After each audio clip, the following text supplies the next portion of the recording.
बिस्मिल्लाहिर्रहमानिर्रहीम। आज के लेक्चर में हम बात करेंगे assessment of total uncertainty in the final. तो चलिए स्टार्ट करते हैं। मतलब ये इसका मतलब ये है कि अगर आपने कोई मेजरमेंट्स कर रहे हैं और मेजरमेंट्स के अंदर आपने टोटल अनसर्टेनिटी कैलकुलेट करनी है, तो उसके लिए आप कैसे टोटल अनसर्टेनिटी फाइंड करें फाइनल जेड के अंदर। तो सबसे पहले उसमें हम इसको डिफरेंट तरीके से हम कंसिडर कर सकते हैं।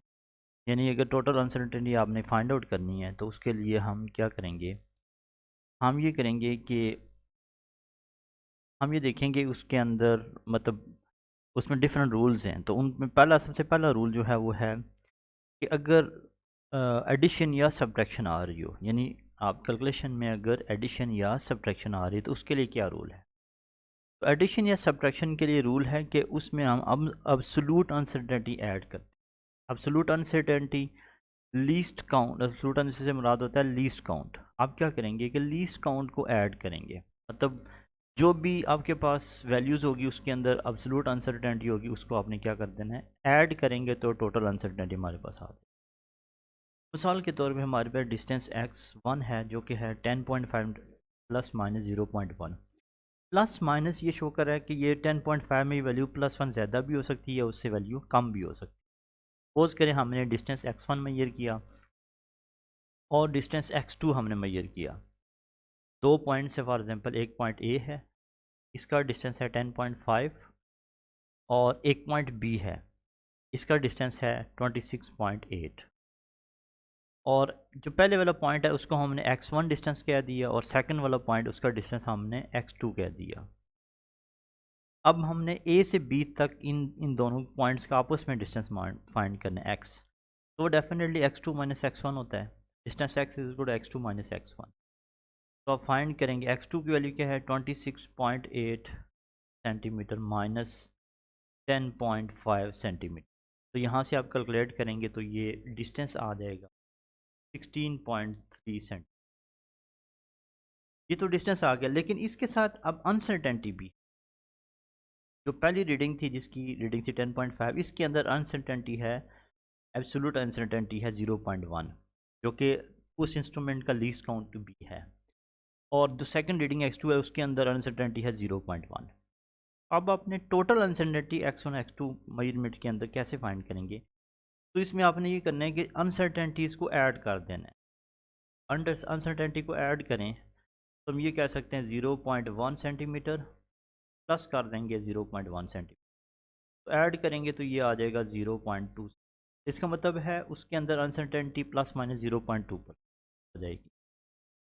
क्योंकि ये रूल क्या है कि अगर फार्मूले के अंदर जो आप फार्मूला उसके अंदर एडिशन हो या सब्ट्रैक्शन हो, एडिशन हो या सब्ट्रैक्शन हो, लेकिन आपने अनसर्टेनिटी को क्या करना है, हमेशा अनसर्टेनिटी को ऐड अप करना है। तो टोटल अनसर्टेनिटी फाइंड करने के लिए x1 की अनसर्टेनिटी 0.1 और x2 की अनसर्टेनिटी 0. इन दोनों को हमने क्या किया, ऐड किया तो 0.2 आ गई। तो इसका मतलब ये हुआ कि एक्चुअल रीडिंग क्या है, डिस्टेंस बिटवीन ए और बी क्या है 16.3 और इसके अंदर अनसर्टेनिटी होगी आपके पास 0.2। टोटल अनसर्टेनिटी क्या हो जाएगी 0.2 सेंटीमीटर।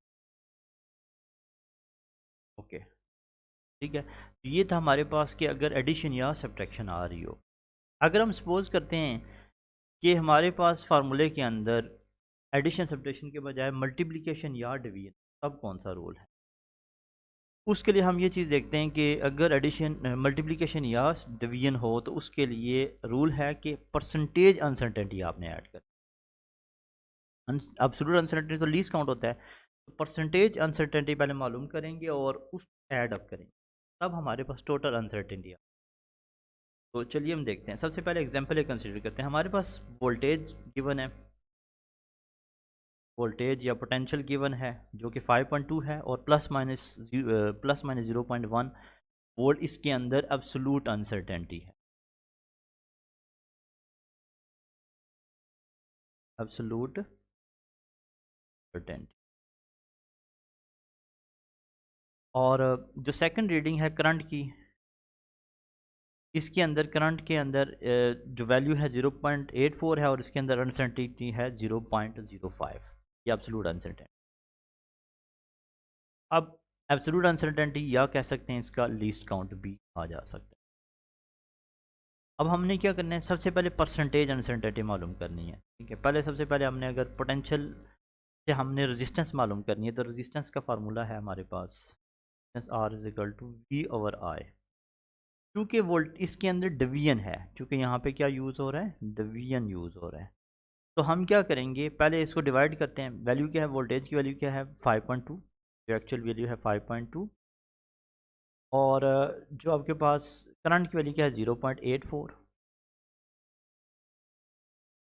एम्पेयर। अब इसको आप डिवाइड करते हैं, 5.2 को 0 पॉइंट इससे डिवाइड करते हैं 84, तो ये आ जाएगा 6.19, 6.19, और इस रेजिस्टेंस की यूनिट ओम होती है। ठीक है, ये तो हो गया आपके पास कैलकुलेशन रेजिस्टेंस की। अब आपने अनसर्टेनिटी को कैलकुलेट करना है, तो अनसर्टेनिटी का रूल क्या है, अनसर्टेनिटी को कैलकुलेट करने के लिए परसेंटेज अनसर्टेनिटी को ऐड करेंगे, मतलब वोल्टेज के अंदर जितनी अनसर्टेनिटी है और जितनी करंट के अंदर अनसर्टेनिटी, इन दोनों को ऐड अप करेंगे। तो हम मालूम करते हैं वोल्टेज के अंदर अनसर्टेनिटी और करंट के अंदर अनसर्टेनिटी, इसको मालूम करके ऐड करते हैं। पहले मालूम करते हैं अनसर्टेनिटी इन वोल्टेज वी, वो होगी, हमें पता है अनसर्टेनिटी, परसेंटेज अनसर्टेनिटी यू के कह सकते हैं। परसेंटेज अनसर्टेनिटी वोल्टेज के अंदर होगी least count our total measurement multiply by 100, और साथ में हम क्या करते हैं परसेंटेज लिखते हैं, यानी परसेंटेज का फार्मूला अप्लाई करना है। अब जो लीस्ट काउंट है ये एब्सोल्यूट अनसर्टेनिटी वोल्टेज के अंदर 0.1 वोल्ट है, वो हम लिखेंगे 0.1 volt divided by total measurement कितनी है 5.2, वोल्टेज की वैल्यू क्या है 5.2 वोल्ट, मल्टीप्लाई बाय हम करेंगे 100 और साथ में परसेंटेज। तो ये इसको आप कैलकुलेट करेंगे तो ये आपके पास आ जाएगी, वोल्टेज के अंदर 172% आ जाएगी। 0.19 है लेकिन राउंड ऑफ कर कह सकते हैं ये 2% है। ठीक है, ये वोल्टेज के अंदर अनसर्टेनिटी आ गई। अब इसी तरह हम करंट के अंदर अनसर्टेनिटी मालूम करते हैं, परसेंटेज अनसर्टेनिटी इन करंट। तो इसके लिए भी अगेन हमने फार्मूला अप्लाई करना है, वही least count over total multiply 100। अब लीस्ट काउंट करंट के अंदर लीस्ट काउंट क्या है, least count over total multiply by साथ में लिख लेंगे परसेंटेज। अब लीस्ट काउंट या एब्सोल्यूट अनसर्टेनिटी करंट के अंदर 0.05 जो कि गिवन है, 0.05 divided by total measurement current की 0.84 है, मल्टीप्लाई बाय 100 और साथ में आप क्या करेंगे परसेंटेज। तो ये ऑलमोस्ट ये अगर कैलकुलेट करेंगे तो ये 6%, 6%। अब आपने क्या करना है, रूल के मुताबिक चूंकि फार्मूले में डिवीजन इस्तेमाल हो रहा है, तो अनसर्टेनिटी को आपने क्या करना है, ऐड अप कर देना है। तो 6+2 करें तो कितनी आ जाएगी, टोटल अनसर्टेनिटी आ जाएगी हमारे पास इक्वल टू 2% प्लस इसमें ऐड करेंगे 6%, तो ये टोटल ऐड करें तो ये 8% अनसर्टेनिटी आ जाएगी के अंदर। ठीक है, अब ये टोटल अनसर्टेनिटी। अब फाइनल जेड हम कैसे लिखेंगे रेजिस्टेंस के लिए, फाइनल जेड हम लिखेंगे R is equal to resistance is equal to 6.19 ohm, ये हमारा फाइनल जेड है। इसके अंदर अनसर्टेनिटी है प्लस माइनस 8% ऑफ 6.19। ठीक है, अब हमने इसको कैलकुलेट करना है, 8% ऑफ 6.19 कितना होता है, उसके लिए हम ये करेंगे 6.19 प्लस माइनस 8% ऑफ 6.19 क्या होता है, 8 को आप 6.19 से मल्टीप्लाई करें और डिवाइड कर दें 100 से, तो ये परसेंटेज से वैल्यू में कन्वर्ट हो जाएगी 6.19 प्लस माइनस। अब इसको आप हल करेंगे तो ये परसेंटेज से वैल्यू कन्वर्ट हो जाएगी, ये 0.5 होता है, 0.5 ओहम आ जाएगा। तो इसका मतलब है कि रेजिस्टेंस की एक्चुअल वैल्यू 6.19 है और इसके अंदर अनसर्टेनिटी टोटल जो आपने कैलकुलेट की 0.5 है। ठीक है, मैं ये दोबारा बता देता हूँ कि जब भी फार्मूले के अंदर डिवीजन या मल्टीप्लिकेशन हो तो आपने परसेंटेज अनसर्टेनिटी फाइंड करनी है और टोटल अनसर्टेनिटी उसको ऐड अप कर देंगे, परसेंटेज अनसर्टेनिटी को फाइंड करके उसको ऐड अप करेंगे तो टोटल अनसर्टेनिटी आ जाएगी। जैसे कि रेजिस्टेंस जो है ये वोल्टेज और करंट की डिवीजन से हमें मिलता है, तो रेजिस्टेंस के अंदर अनसर्टेनिटी मालूम करने के लिए हमें पोटेंशियल के अंदर अनसर्टेनिटी और करंट के अंदर अनसर्टेनिटी, इन वो दोनों मालूम करके उसको ऐड करेंगे तो टोटल अनसर्टेनिटी आ जाएगी। अब ये परसेंटेज अनसर्टेनिटी का फार्मूला हमें पता होना चाहिए कि least count divided by total measurement multiply by 100। तो वोल्टेज की का लीस्ट काउंट क्या है 0.1 और टोटल मेजरमेंट क्या है 5.2, उसको 100 से मल्टीप्लाई करेंगे तो परसेंटेज अनसर्टेनिटी वोल्टेज के अंदर आ जाएगी। इससे सिमिलरली करंट के अंदर अनसर्टेनिटी मालूम करने के लिए least count divided by total 0.84 multiply by 100, तो ये करंट के अंदर है। तो टोटल इन दोनों के अंदर अनसर्टेनिटी कितनी हो जाएगी? अब इन दोनों को हमने ऐड करना है, 6% plus 2% which is equal to 8%। तो 8% हमारे पास अनसर्टेनिटी है, तो एक्चुअल रिजल्ट रेजिस्टेंस का 6.19 है, उसके अंदर 8% अनसर्टेनिटी है। तो ज़ाहिर बात है वो अनसर्टेनिटी को हम प्लस माइनस से लिखते हैं, तो साथ में क्या लिख लेंगे, प्लस माइनस करेंगे। तो 8% 6.19 का कितना होता है, यानी परसेंटेज से हम वैल्यू में कन्वर्ट करने के लिए 8 को 6.19 से मल्टीप्लाई करेंगे और 100 भी क्या करेंगे डिवाइड, तो वो वैल्यू में आ जाएगी, वो 0.5 ओम आ जाएगा। तो एक्चुअल आंसर रेजिस्टेंस का 6.19 है और इसके अंदर अनसर्टेनिटी कैलकुलेट करने के बाद वो 0.5 है।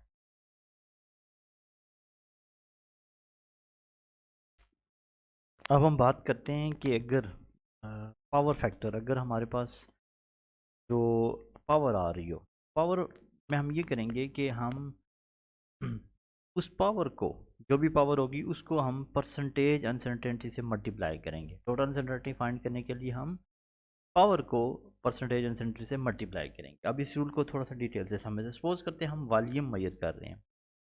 वॉल्यूम का फार्मूला होता है 4/3 पाई r क्यूब।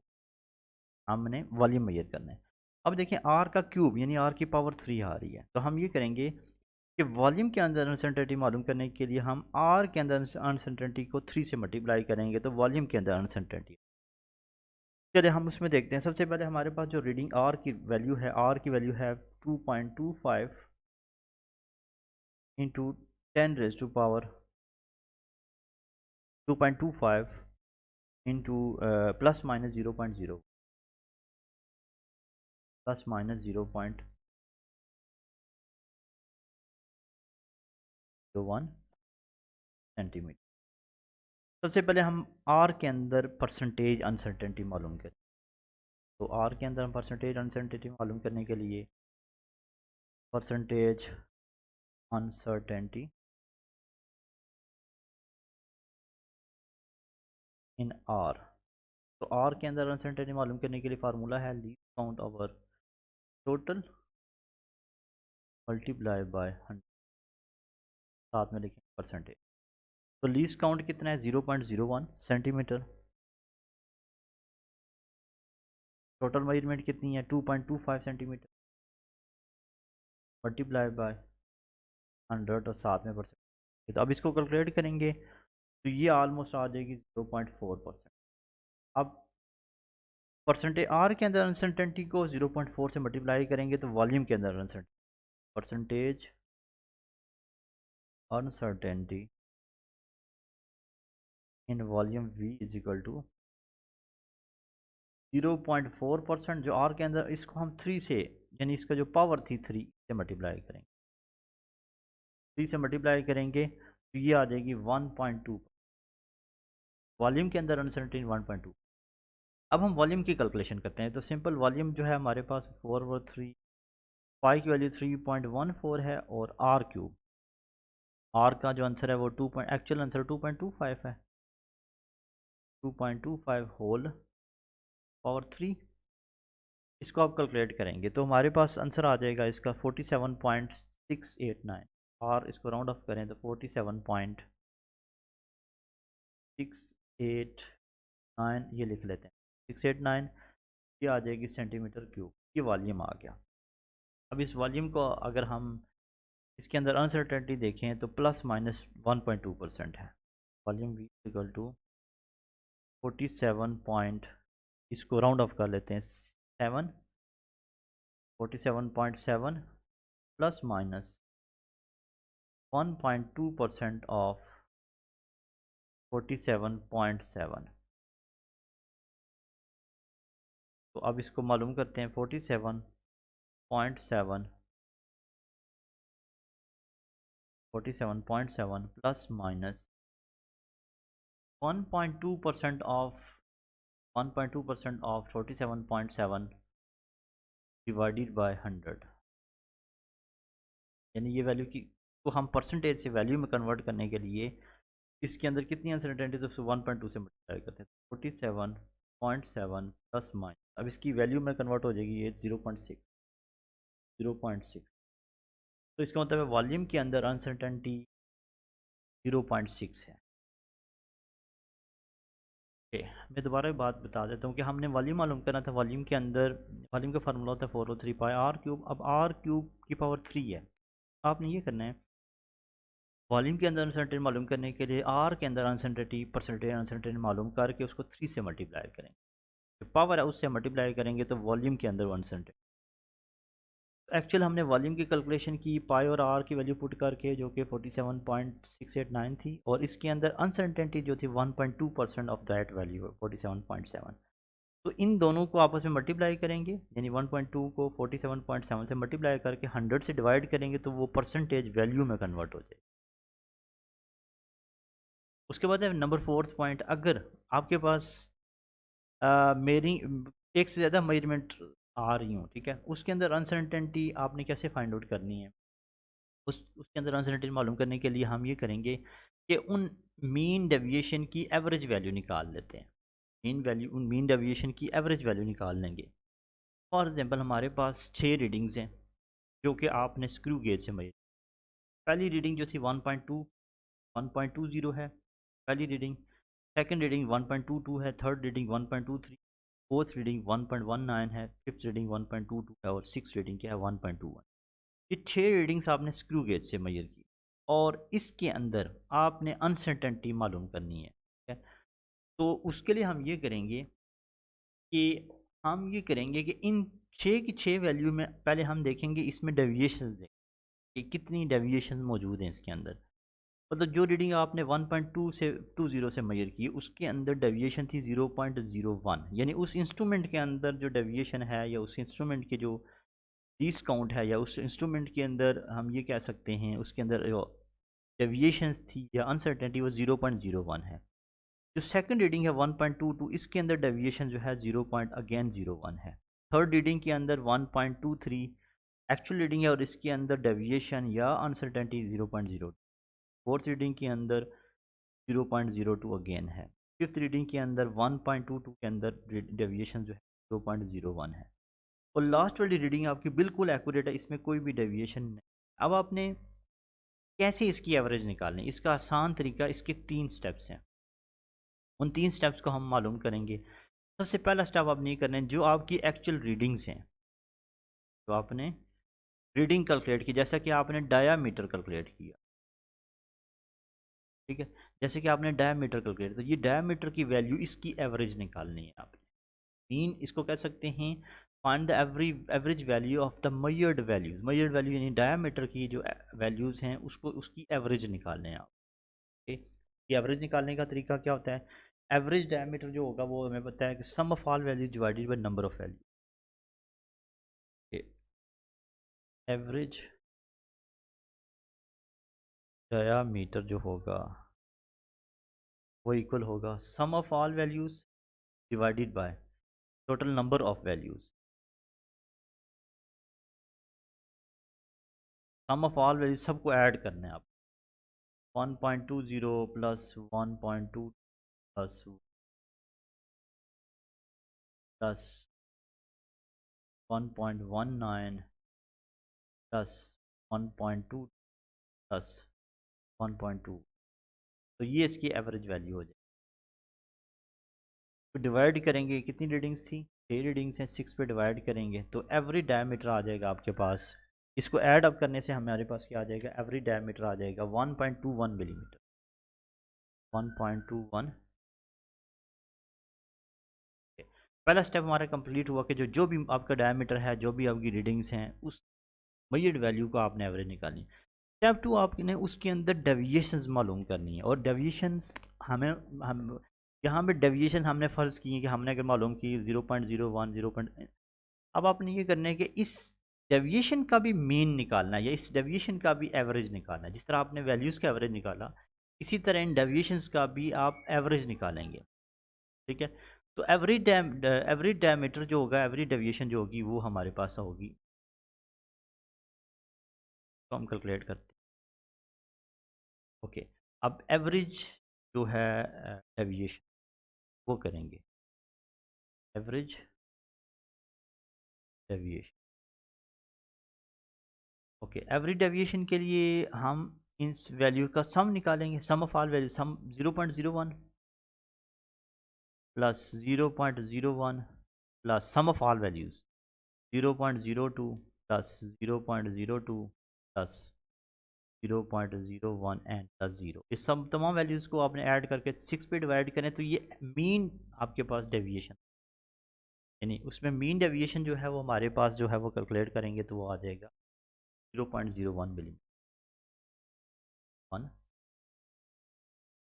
ठीक है, अब आपने पहले आपने क्या किया, मेजर वैल्यू की एवरेज निकाली, फिर उसके अंदर जो डेविएशन थी या जो उसके अंदर कमी थी या जो उसके अंदर वैल्यू जो चेंज आ रही थी वो हमारे पास, वो हमने उसकी उसकी भी एवरेज निकाली।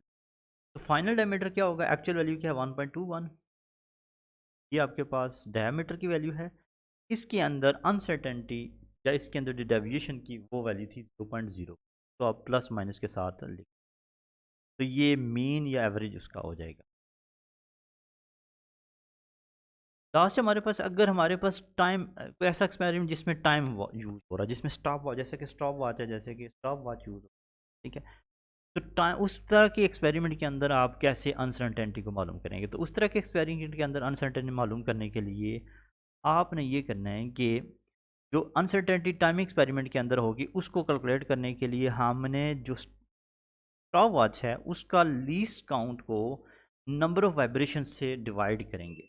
इस काउंट को नंबर ऑफ वाइब्रेशन से डिवाइड करेंगे तो हमारे पास टाइमिंग एक्सपेरिमेंट के अंदर अनसर्टेनिटी आ जाएगी। जैसे कि मिसाल के तौर पे आपने 30 वाइब्रेशन के लिए टाइम काउंट किया और 30 वाइब्रेशन के लिए टाइम नोट किया, तो उसके अंदर टाइम था 54.6 सेकेंड।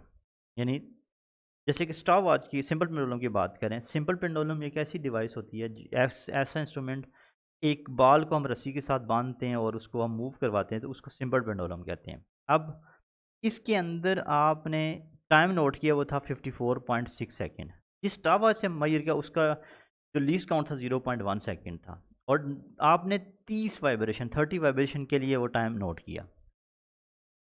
इसके अंदर हम तो टाइम पीरियड मालूम कर लेंगे, टाइम पीरियड का फार्मूला होता है T is equal to time period is equal to जो आपके पास टाइम है divided by number of vibration.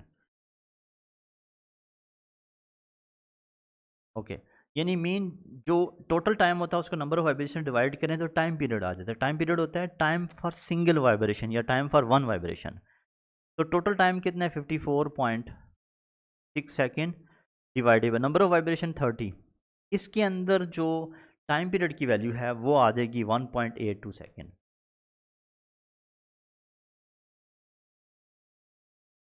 ये तो टाइम पीरियड आ गया कि एक वाइब्रेशन के लिए कितना टाइम है, लेकिन अब इसके अंदर अनसर्टेनिटी मालूम करनी है। तो अनसर्टेनिटी का रूल ये है कि जो डिवाइस है, जो आपके पास स्टॉप वॉच है, उसका लीस्ट काउंट को नंबर ऑफ वाइब्रेशन से डिवाइड करें तो अनसर्टेनिटी आ जाएगी। ओके, तो अब हम इसमें देखते हैं इसमें क्या जो है, लीस्ट जो डिवाइस है, अनसर्टेनिटी